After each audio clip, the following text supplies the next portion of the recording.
Thank you for joining us for another inner hour tonight. We appreciate it. And sorry for the slow start here. I thought I had the sound. The sound was hooked up, but I didn't have the volume in the right spot, so I didn't think it was hooked up. All right, thank you. So let's just take a moment to pause and bring our attention to that spirit in which we all dwell.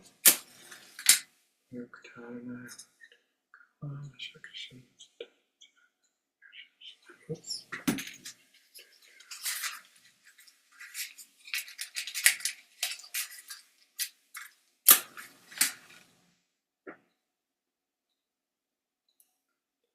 You know, when I was a kid, we were not allowed to play with matches because it was so dangerous. Given the way some of the matches work today, I think it'd be fine to have them play with them because they don't light. But anyway, that's just me. All right, so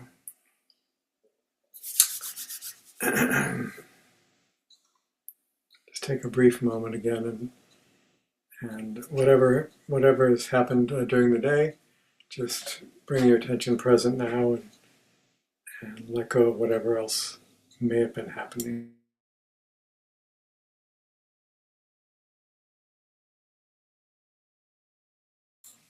So tonight we're continuing in our Understanding the Parables series. This is, I think, the third one. So there are probably three, maybe four we're going to get to tonight. These are shorter ones. And I don't have any really particular sequence I'm presenting them in. There's just ones that I feel are meaningful to me, or ones that I feel have been misunderstood that maybe we can shed some light on.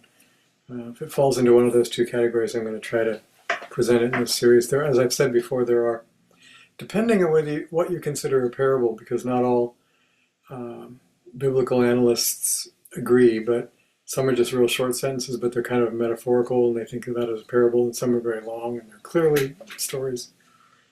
But there are somewhere around 42 generally accepted parables of Jesus in the New Testament. So we're not going to do all of them in the series, I'm sure.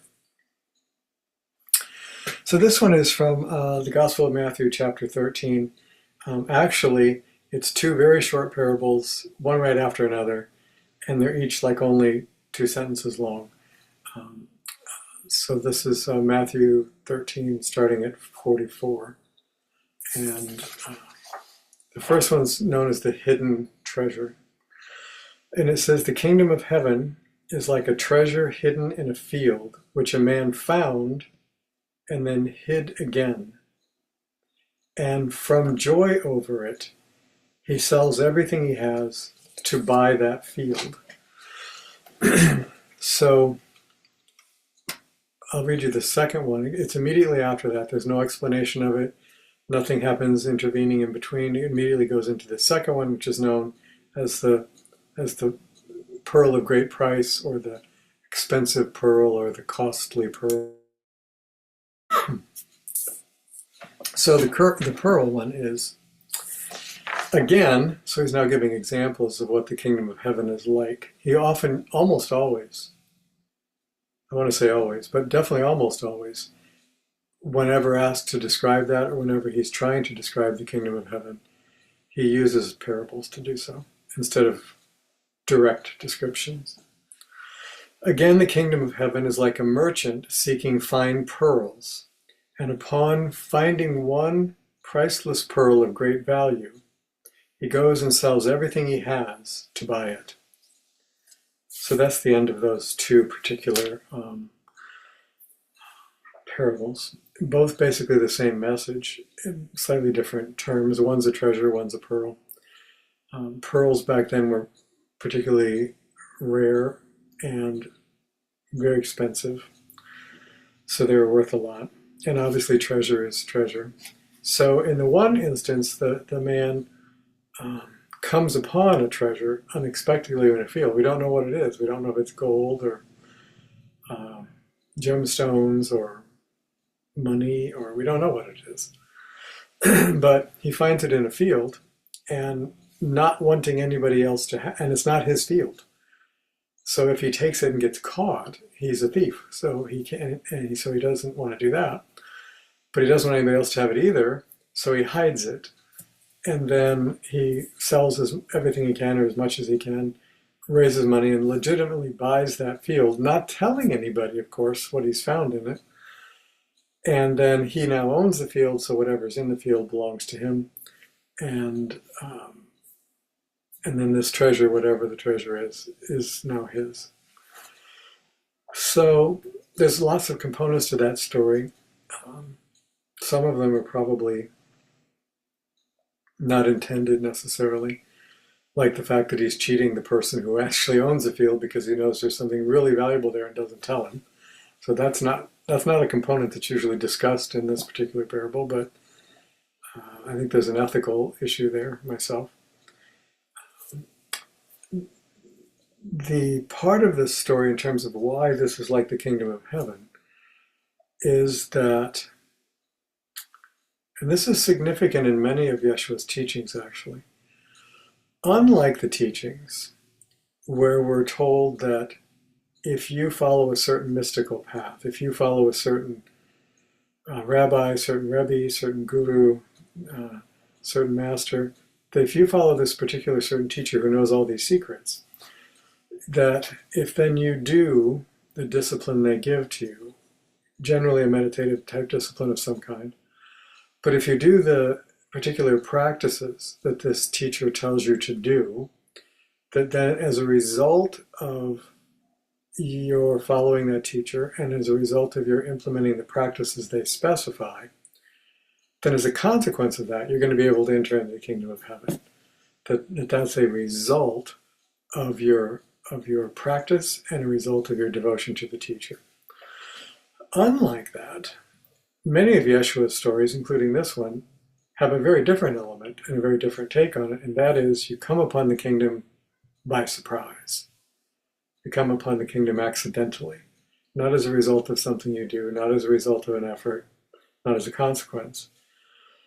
But whether you call it grace or mercy or serendipity, whatever you call it, you kind of stumble onto the kingdom and then realize that you have something really valuable, and that changes your whole life. Exemplified in this particular story of people selling everything else they had to hold on to that.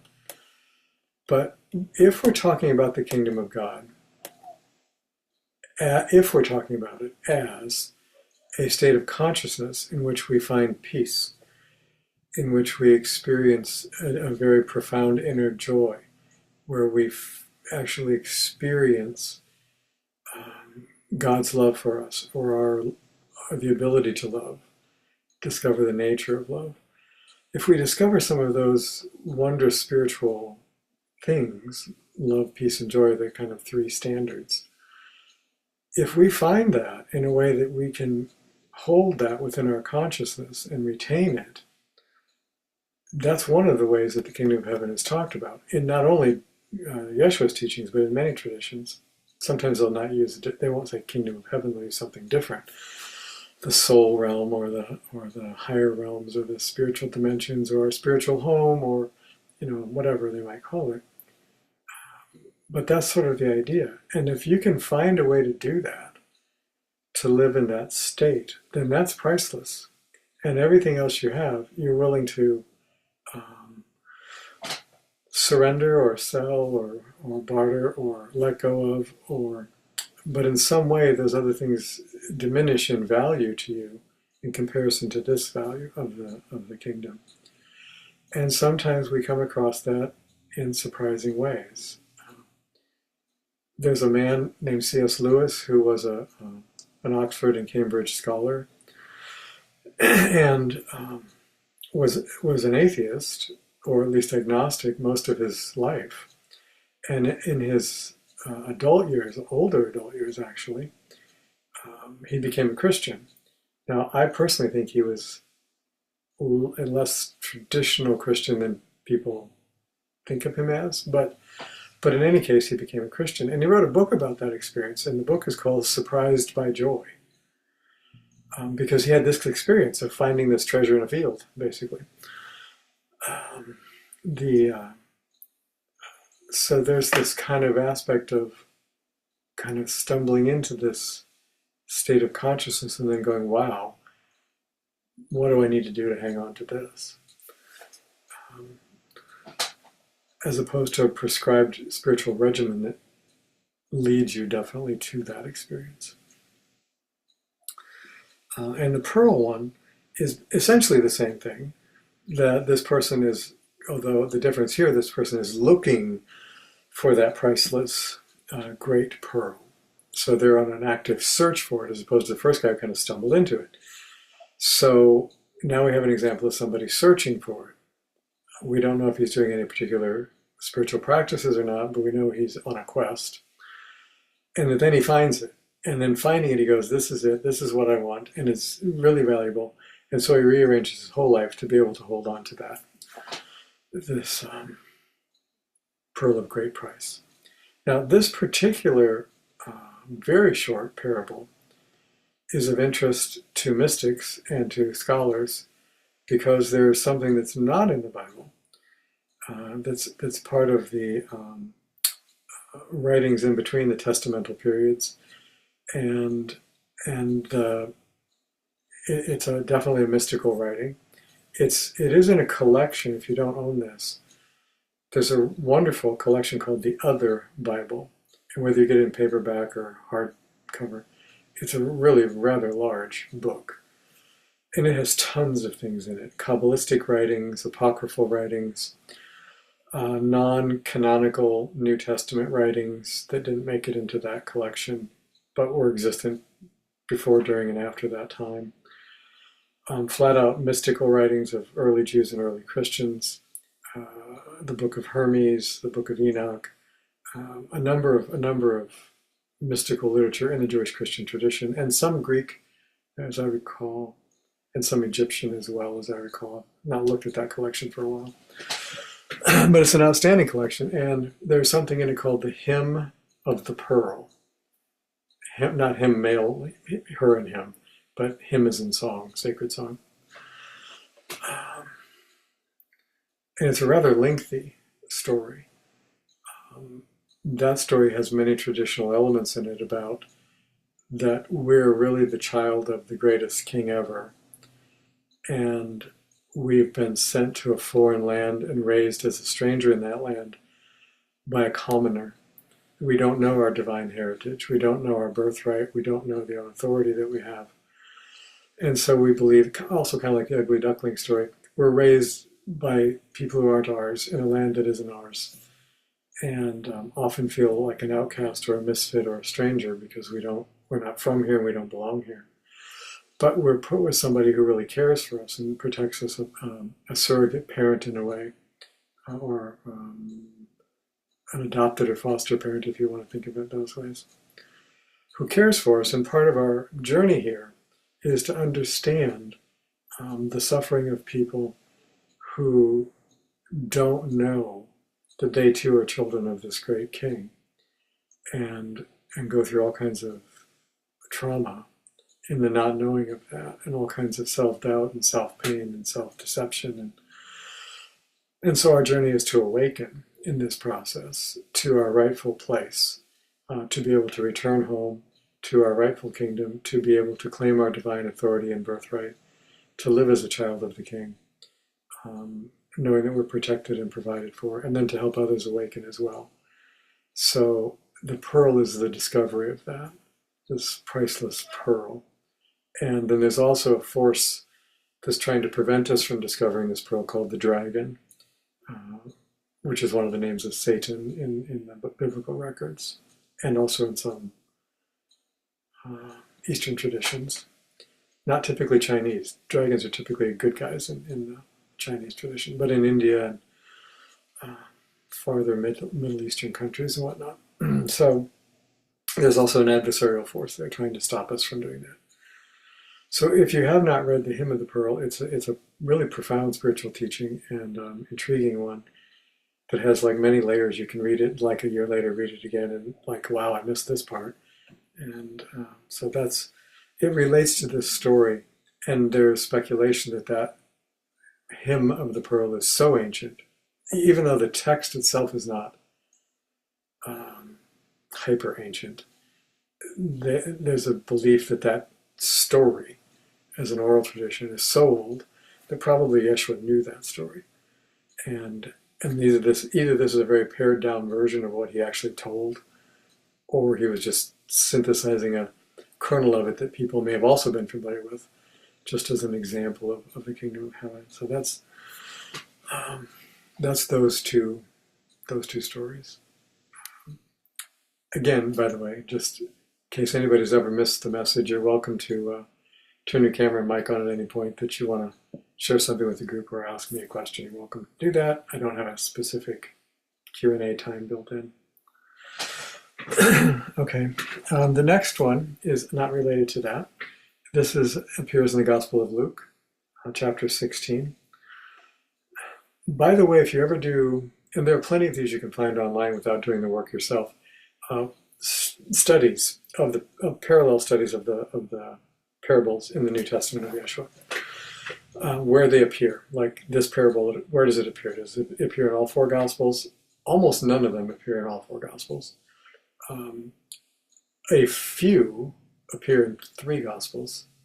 Several appear in two, and a couple appear just in one. So they're not universally present in all four of the Gospel records.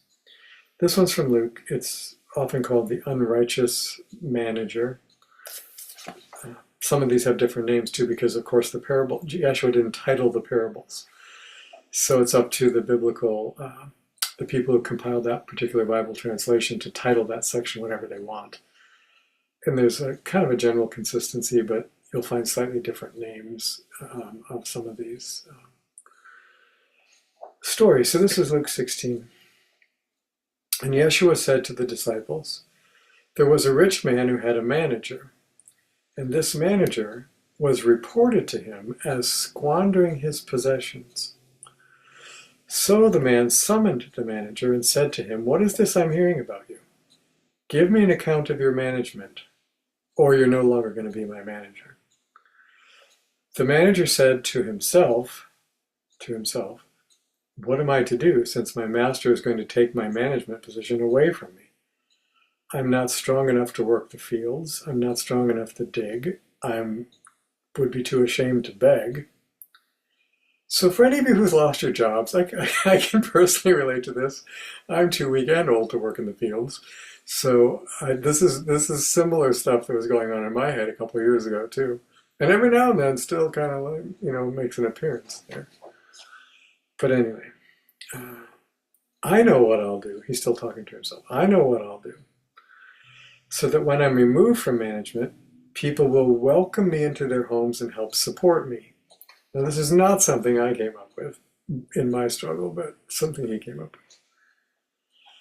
So this manager summoned each of the master's debtors, people who owed the master something, whether it was money or barter or trade of some kind they owed him, which was real common, as it is now.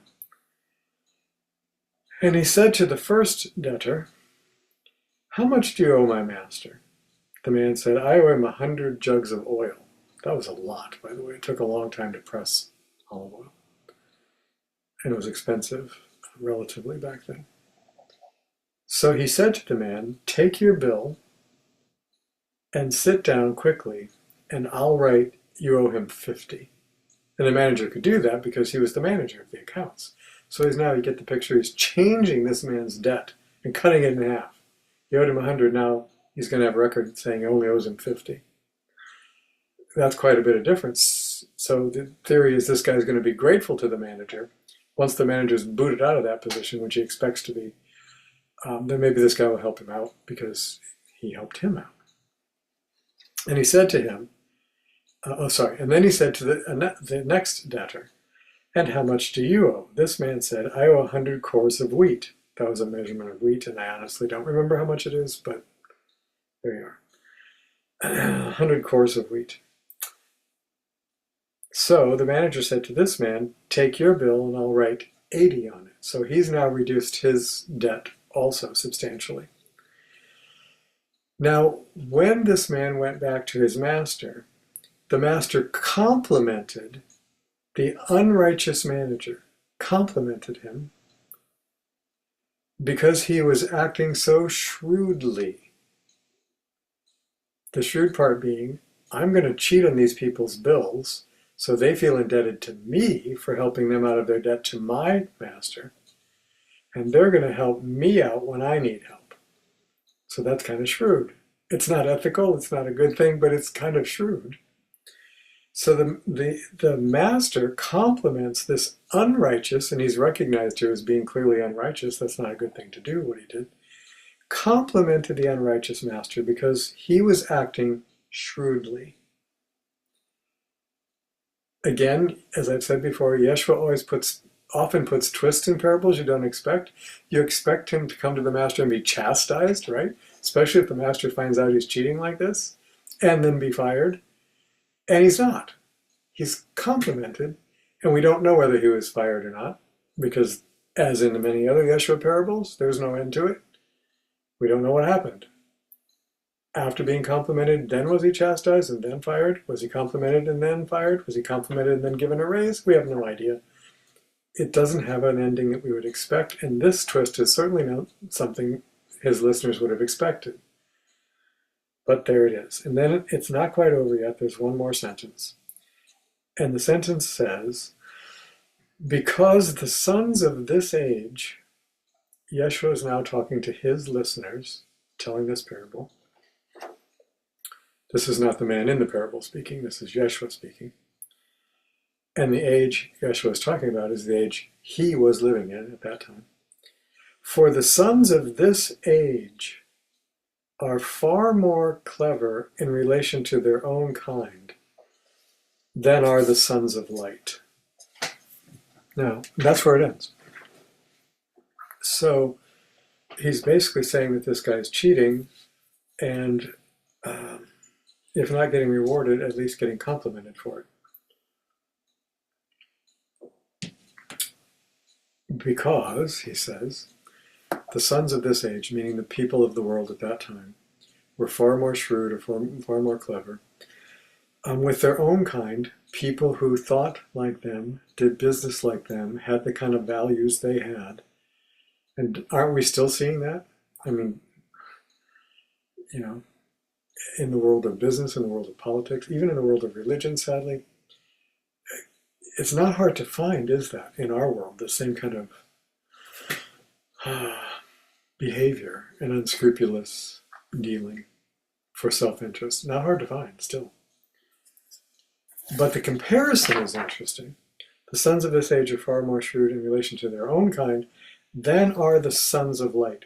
Who's that? That's a really interesting one. And you might think, well, it's the people who follow Yeshua, or the people who believe like him, or the Jews, the good guy Jews, as opposed to the bad guy Jews. And you'd be basically right. But the interesting thing historically and textually is this phrase appears nowhere. Sons of light. Not used in the Jewish Bible, not used in the New Testament, except by Yeshua. And so far as any records that have been discovered so far, of the Sadducees, of the Pharisees, of the Hasmodeans, of the Egyptians, of the Ebionites, I'm leaving out some groups I'm sure, all of the large and small Jewish sects that we know of existed in Jesus' day, nobody used that term. Nobody, except two, Yeshua and the Essenes. The Essenes use it predominantly in their writings, very, very frequently. So this term sons of light would have been known to any Essene, would have been important to them. I'll tell you more about it in a moment. And would have been known by anybody who had an Essene friend, or had studied any Essene literature, or knew anyone who studied Essene literature, or anyone who'd been to one of their communities. Very common phrase among them. The other half of that phrase is sons of darkness. Sons of light, sons of darkness. And so I'll tell you a bit more about that. So from a scholarly standpoint, it's interesting that Yeshua was using a term, And he doesn't, this is not the only place in the New Testament that he uses that term, but other people don't use it in the New Testament. Scholars find it interesting that he is using a phrase unique to the Essenes in his own day, indicating, number one, at least a familiarity with their writings, and number two, quite probably an essential agreement with them, or he wouldn't be using it the way they use it. So, this appears in a number of Essene writings, as I've said. The Essenes had huge libraries, particularly at Qumran, which was a settlement on the north edge of the Dead Sea, and where there are lots and lots of caves, and that's where they found what we now call the Dead Sea Scrolls, fragments of them in pottery in 11 different caves. I think there's up to 14 caves now, maybe they found. Most of them are found in Cave 1 and 4, but still lots of caves and lots of documents, all generally called part of the Dead Sea Scrolls collection, believed by most scholars to be written by the Essenes. They also copied biblical texts. Of course, they didn't have a New Testament, but among their library there were copies of the book of Isaiah, copies of several of the book of prophets, copies of many of the prophets, and also many of the works of Torah, of Moses' writings, and then original writings.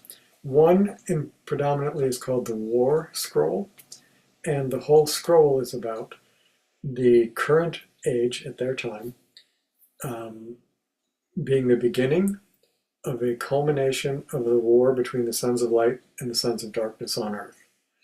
A war that started thousands of years before that and would end in a couple more thousand years.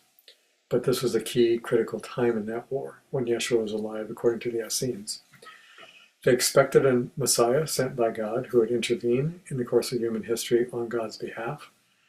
They expected political action as well as spiritual action from this Messiah. The Essenes, we don't have time to get into this tonight. We might do a series on this at some point, maybe, but the Essenes did not expect a Messiah, as many Jewish groups did. And not all the Jewish groups did, by the way. There were Jewish groups that did not believe any Messiah was coming. But a number of them did. And all of them expected one that we know of. But the Essenes expected two Messiahs. They expected a Messiah, son of David, and a Messiah, son of Joseph. Which is interesting because we only are, in Christianity, only told about one messianic prophecy of one Messiah. Wrong.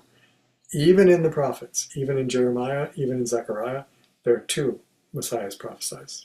And the Essenes picked up on that and wrote about it extensively in their own writings. Maybe we'll do another thing on that another time. But one of the reasons that many Jews then and today reject Yeshua as their Messiah is partly because Christianity has turned him into an icon and said he's the one and only Son of God, and nobody else is, and Jews reject that. So that's one reason. But another reason is because of the prophecies that were about the son of David, Messiah, show him being a political king, which Yeshua was not, so he fails that test for Jews. Show him being politically and militarily victorious over Rome and defeating them, which he was not. Show him establishing Jews in Israel as being the supreme nation of the world, and the 12 tribes of Judaism judging all the other nations of the world and being the ones who spiritually teach all of them. And he didn't do that. So almost all of the prophecies about the son of David being this victorious political and spiritual leader who radically transforms the entire world, Yeshua didn't do any of those things. So Jews went, well, that he wasn't the Messiah. But there's another Messiah called the son of Joseph, and Yeshua fulfills almost every single one of those prophecies. So maybe we'll do that another time. But in this war scroll, that was found in the first cave, which was discovered in 1947 at Qumran. And a great deal of literature in that scroll and some of their other writings about sons of light, sons of darkness. They, of course, considered themselves sons of light. And they did not believe that you had to be part of their order to be a son of light. You had to be chosen by God as part of the elect, and they also had to be responsive to that call and act as one chosen by God would in the world and behave righteously. And then you were a son of light, whether you're a member of the seen order or not. The sons of darkness were the evil workers in the world, the ones who rejected God, the ones who put themselves above everything and everybody else, the ones who cheated, lied, stole, fornicated, committed murder, violated all the commandments for their own gain.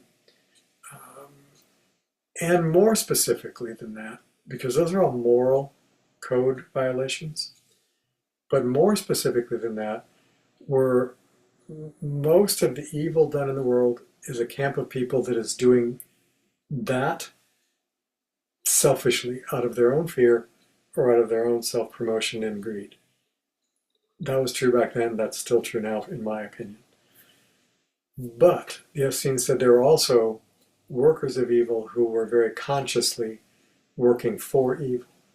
There were far fewer, thank God, but they were under the auspices and dominion of the demonic force, headed by the one that's called Satan in the Bible, or the devil, or Lucifer, or a number of different names. But the evil one. Yeshua, when he spoke of him, I think there might have been an occasion or two where he called him Satan. Yeah, there is. But more commonly when he speaks of him, he speaks of him as Hara, which means the evil one. And he was the head of this group of fallen angels who became later known as demons. And they are trying to destroy humanity and humanity's connection to God. And this was very much believed in first century, particularly among the Essenes. And that there were human beings who had so surrendered themselves to the evil impulse that there was nothing human left of them. And they were totally under the demonic force. And they not only did evil things, they delighted, became almost orgasmically gleeful in doing horrific things that I won't even name. Like, for those of you who actually had the strength of stomach to look at what was done by Hamas on October 7th, those kinds of things. Unbelievably non-human things. So they believed that this was going on and the struggle was going on in the world, and that one day the hope was that the light would win. Now, whether we believe that or not, or whether you personally believe that or not, is a whole other thing. But they did, and it was a very common belief in Yeshua's time, and he's using their language here and in other places, which is kind of interesting. So at the same time, I'll say this, also in the New Testament record and elsewhere in the Jewish Bible, it's clearly stated things like, in God there's no darkness at all. That but then there are passages like in Isaiah where it says, where God's speaking and saying, I create light and darkness, so I create good and evil. It literally says that. But anyway, leaving all that aside, which is a really complex theological issue, leaving all that aside, there's an understanding in certain Jewish and Christian theology that the pure spiritual essence of God is incorruptible, even in us, and that the pure realm of that spirit, which is a different dimensional realm than this physical plane we're in, that also is pure, and that there is no polarity there in the sense of good and evil. There's no battle there. There's no light and dark battle. That does not exist there. It's a kingdom of light. But that in a lower creation, a lower vibratory creation level, like this world that we live in and many others, in this three-dimensional, dualistic, top, bottom, left, right, up, down, forward, backward, past, present, all that, that there is this yin-yang, light, dark, black, white, kind of, I don't mean races, back and forth balance where sometimes one's more predominant than the other, but it kind of all evens out, hopefully, eventually. Um, so that was the picture, and and the Essenes really believe that there was an active, conscious battle going on from these supreme evil forces to try to destroy mankind and its entire relationship and faith in God, so that they would come under the dark force, Luke, you know, and forget about the light.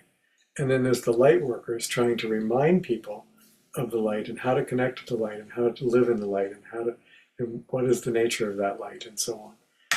So I think if the Essenes were alive today, they would look at our world very much the same way as they looked at it in their day, and pretty much come to the same consequences, or same conclusions, rather.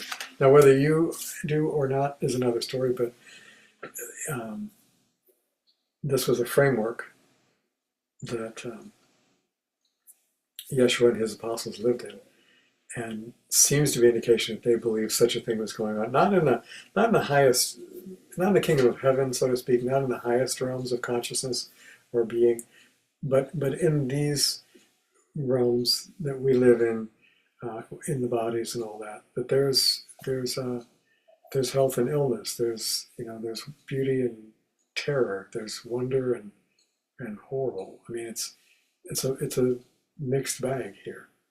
So that's kind of how they make sense of that it's not all good here. So the last one, I think we have time for this last one.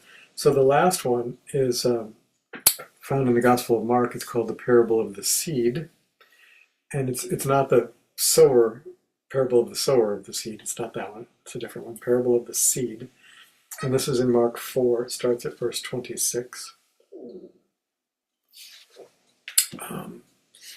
Yeshua said, "The kingdom of heaven." So here we go again. As I said, almost always the kingdom of heaven is described by parables, as opposed to saying, "It's this. This is the nature of the kingdom of heaven. This is what it looks like. This is what it feels like. This is how you find it. This is where it's found, somewhere in space or somewhere in us, or nothing direct. Always parables." And he was saying, "The kingdom of heaven is like a man who casts seed upon the soil. Then he goes to bed at night and gets up every day to discover that the seeds are sprouting and beginning to grow. How they are growing, he does not know. But the soil produces crops by itself. First the stalk, then the head, eventually the mature grain. And once the crop is mature, then the man puts it to the sickle and gathers his harvest." So that's that whole, another very short parable. So there's, number one, familiarity. This was an agricultural people. So planting seeds and watching them grow out of the soil was literally an everyday experience for just almost everybody that he would have run into back then. And even if they weren't doing it themselves, because maybe they were a trade merchant, lived in a city or something, certainly they were familiar with it because it surrounded them everywhere, and people they knew would have been involved in this sort of thing. So it's a familiar image to start with, and it's sequential. So it shows a number of things in this parable, and one of which is a little more subtle. But one of the things it shows is that as it says in Ecclesiastes, the book of Ecclesiastes, there's a time and a purpose to everything under heaven. And everything has its own season, so to speak. So when it's winter, your roses are not going to be blooming. Everything's going to look like it's dead. When it's summer, you're not going to find frost on your trees. There are seasons for things. And expecting things out of season, you're just going to be disappointed because it's not going to happen. There's also a sequence and a timing to things. If you have a garden of flowers, for example, you'll notice that your daffodils come up before your hostas come up. Some plants come up early, some plants come up later. Some plants last most of the summer, some just for a week or two, and then they're gone again. There's a timing to all of this, as there is in this story. First, he has to plant, and then day by day, things start to happen. But he doesn't plant the seed, and then the next day he's got a mature wheat crop or corn crop or whatever he might be growing. It doesn't happen that way. And because he's comparing this to the kingdom of heaven, it doesn't happen that way for us either. You don't put in effort, you don't say one prayer, and suddenly you're constantly living in the Spirit of God, and you're steadfast and rock solid. You don't meditate for an hour, and boom, the heavens open, and suddenly you're God conscious and you know everything. It doesn't work like this. I mean, yeah, it would be great if it does, but the kind of fast food window consciousness that our culture has, the ancient cultures didn't have any consciousness like that at all. And they watched that things took time to cycle through and develop into maturity. Children take time to develop into maturity. Plants take time. It all does. So we also inwardly takes time to spiritually mature, takes time to emotionally mature, takes time to learn how to get over ourselves, so to speak, because we're always offended or wounded or upset or hurt or traumatized or, who knows what, because somebody said something that ruffled our feathers. And I don't mean to make light of, there are real hurts and real severe damage that can be done one to another, for sure. But much of the damage we carry is self-created by oversensitivity to things that were unintended, or by continually replaying and replaying and replaying and replaying and replaying something bad that did happen, but it was done 25 years ago, but you're still playing it every day and still suffering it every day, even though it stopped 25 years ago. So it takes time to mature through these processes. And I think that's part of the story. But there does come a time when we harvest things. There does come a time when our effort pays off. Whether that's, we have had, for example, we've had children who did not understand certain rules or restrictions or whatever it might be that we imposed and did not like them, and were vocal about not liking them. And later on in their life, as they became adults, in some cases became parents themselves, have come back to us and acknowledged, like, oh, I get this now. Thanks for doing that. I get this now that I have kids, or now that I'm this age, which is very rewarding when that happens. It doesn't happen all the time, but when it happens, it's lovely, because it takes a certain maturity until you get this harvest. When we put in spiritual work, whatever that is, whether it's meditation time, study time, prayer time, forgiveness time, connecting with others time, being of service time, whatever you consider your spiritual effort, which probably has many facets, very few of those pay off quickly. And maybe some do, but very few. Most of it is a long haul. We're in it for the duration. And somewhere down the road, at a point you can't predict, boom, all of a sudden you realize, oh, you know what? I'm okay with this now. Oh, you know what? I haven't thought about that in a long time. I don't have any desire to do that anymore. Whatever it may be. Or, oh my gosh, I've just been pretty content for a long time now. I didn't used to be content.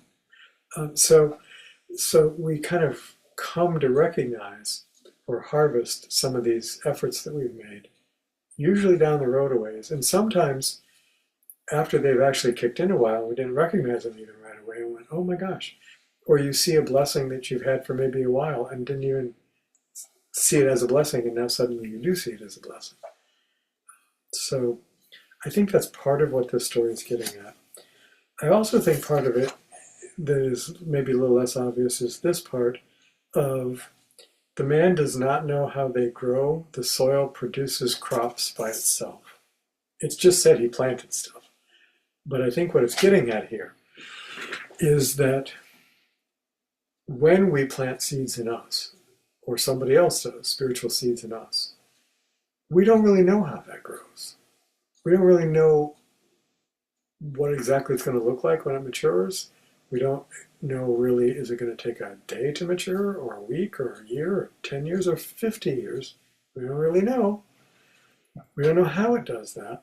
And we're not manhandling it, making it happen at every stage of its growth. We're not doing that. It's unfolding. That's a word I happen to like. There's an unfolding to seeds in the ground and to seeds in us. That's by design, by God's design, by divine design, by intelligent design, by a design that's not our own. It's designed such that seeds, even the tiniest seed you can imagine, contains huge, great, powerful things in it that will come to fruition. It will. But we don't know exactly how it does, and we don't know when it's going to. But it's just unfolding. And we kind of watch the unfolding and try not to get in the way of it. And we were doing some yard work today. We have a rather big oak tree for this area. It's a rather big one that we planted roughly 30 years ago when we moved in here. It's a big, lovely, strong, beautiful oak tree. Do you know how big an acorn is? It depends on the type of oak, of course, but basically, you got something this big that doesn't look at all like an oak tree. There's no tree signature in that at all. There's no roots, there's no branches, there's no leaves, there's no bark. There's nothing that looks like an oak tree at all in this little acorn. Nothing. And if you hadn't seen this before, or read about it before, or ever known this before, and somebody in a foreign planet somewhere showed you something this big and said something 80 feet tall is going to come out of this, it's going to last 200 years, and going to have all these things and leaves and turn toward the sun and process stuff and have sap and have roots that extend all through, and you're looking at this thing going, yeah, right. It's inconceivable almost. It's certainly improbable. And yet, it happens all the time. We don't even marvel at it. We don't even wonder at maple seeds turning into big maples or oak turning into oak. We don't even wonder about it. It's just, well, that's what happens. But us, a small spiritual seed, a different way of looking at something, just a little bit different. A tiny opening to consider that maybe there's something you don't know. Or maybe there's something you believe that's really not quite right. Just these little openings. Or you're never ever going to trust somebody again because trusting people leads to you being hurt and they always disappoint you every time, so you're never going to do it again. And you live like that, which is pretty miserable. And then at some point, there's a little bitty, well, maybe I'll just open myself to this person a little bit. Just a little bit. A little bit won't hurt too much and I can close it down real quick if I need to. Just that little opening. These little bitty seeds of love in us, these little bitty seeds of awareness in us, these little bitty seeds of hope in us that don't look like that much, especially if we're in a time of darkness and despair in our lives, which we all go through.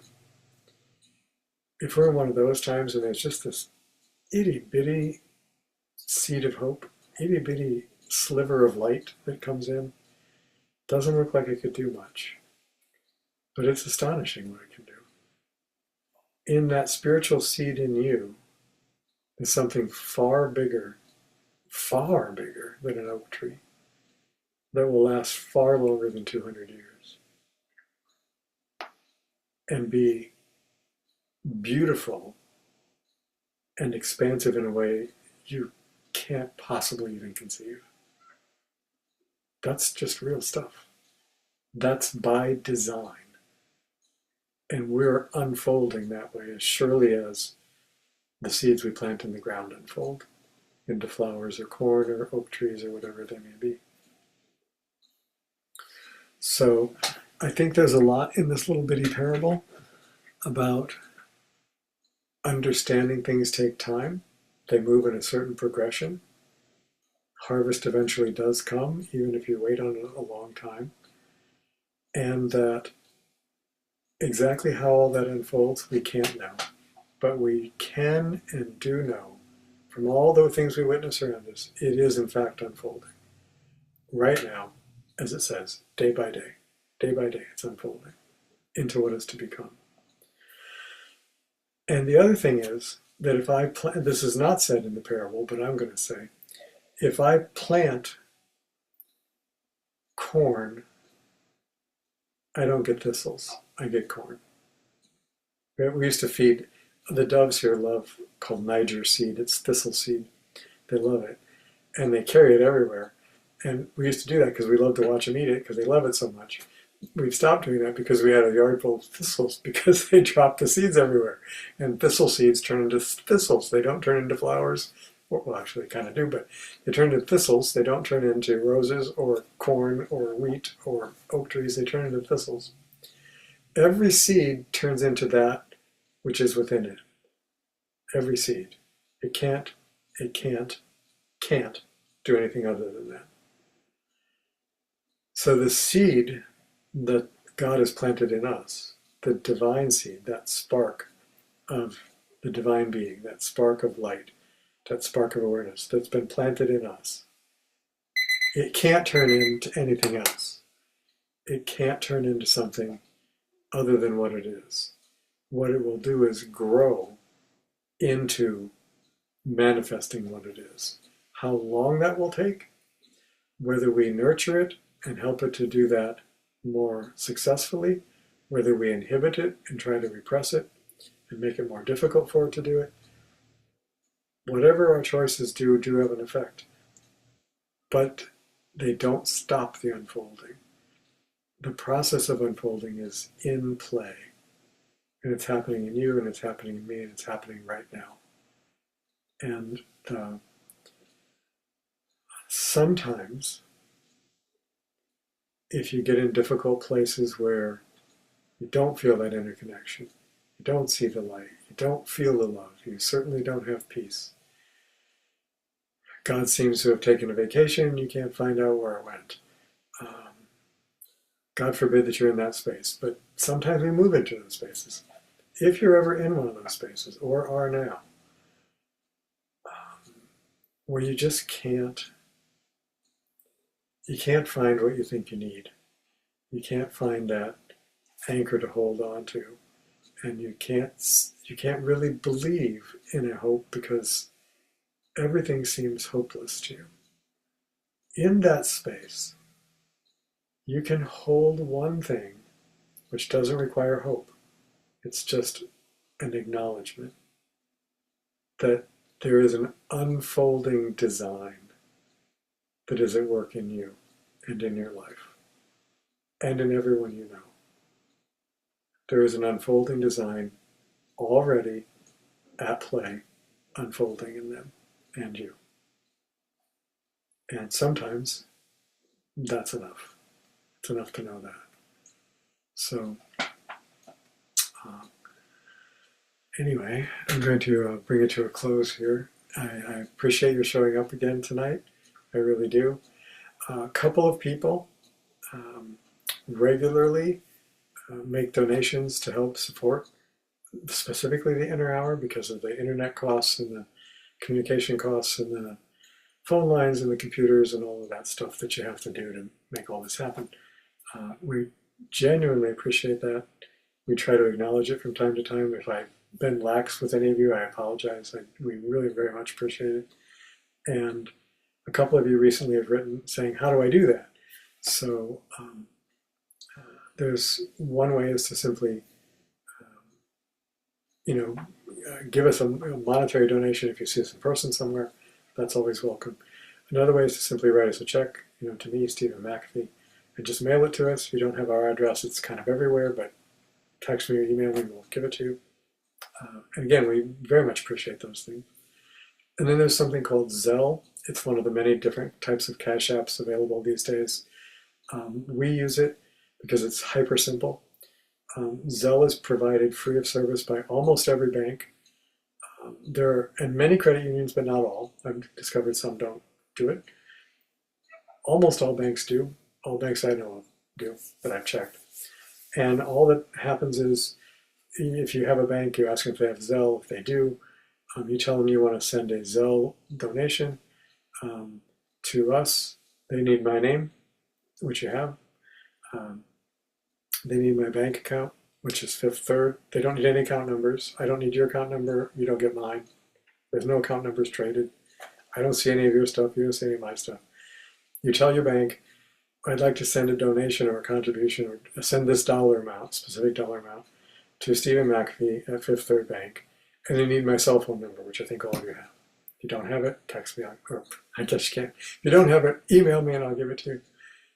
So you just need my name, Fifth Third Bank, cell number. Go to your bank, say, I want to make this Zelle transfer to his account. The transfer happens bank to bank. There's no other people involved. Neither you nor I see each other's stuff. You can do a one-time thing. Or there's some people who do this too, which we very much appreciate. You can pick an amount, any amount you want, and have it be a recurring thing. You can have you can send him $5 a week, send him $25 a month, send him $1,000 a day, whatever you want to do. But you can have a recurring payment with it, or just a single one-time payment. But if you need more information, again, write. I don't usually talk about that much, but since we've had a couple inquiries recently, I thought I'd mention it. And it's real simple, and it works. So I hope that you're all blessed with a really good week. And beyond that, I hope that you see blessings in your week, that none of us close our eyes to the blessings that we're being given. And you certainly are one for us. So God bless. I hope that I see some of you locally this week, and I hope I see the rest of you next Friday. We're going to be doing some more. We're still in the parable series. We're going to be doing a few more of these. And if you ever have any comments on things from this series that you don't make while we're meeting, please email me. I love hearing from you. Write down something you found helpful or inspirational or interesting that you didn't know, or something you have a question about, or make a suggestion of, hey, can we talk about this particular parable? Or even outside this series, hey, could you do a series on this sometime? And if I know anything about that, I will consider doing that. You certainly could come up with lots of stuff I know nothing about. I'll have to say, sorry, I'm a dolt on that subject. I have no clue. But anyway, thank you all. Love you much. I'm going to stop the recording and say goodnight. Bye for now.